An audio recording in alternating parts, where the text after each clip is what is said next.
Hello বন্ধুরা, সবাই কেমন আছো? তো দেখো, আমরা যাব হচ্ছে গিয়ে দেওঘরে। তোমাদের সেটা আগে জানানো হয়নি, তো এখন জানিয়ে দিলাম। তো তাই জন্য আমরা রেডি হয়ে চলে এসেছি আমাদের শিমুরালি স্টেশনে।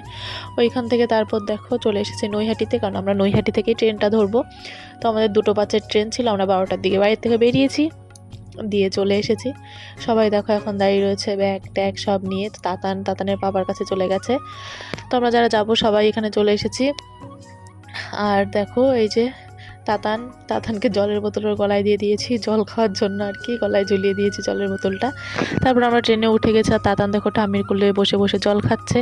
আর আমার ট্রেন জার্নি করতে বেশ ভালোই লাগে।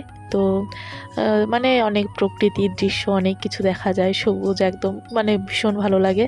তো তারপর দেখো তাতান খেলা করছিল, আর এই যে একটা বল কিনেছিলাম ওর খেলা করার জন্য। তো তারপর বলটা অন্টাল জংশনে ফেলে দিয়েছে, মানে জানলা দিয়েও খেলা করতে করতে বাইরে চলে গেছে আর কি। তারপর দেখো এই যে সুন্দর সবুজ প্রকৃতি দেখতে দেখতে আমরা পৌঁছে যাচ্ছিলাম আমাদের গন্তব্যে আর কি। তারপর সন্ধ্যের দিকে একটু চা খেয়ে নিলাম, লেবু চা। আমার ট্রেনে লেবু চা খেতে খুব ভালো লাগে।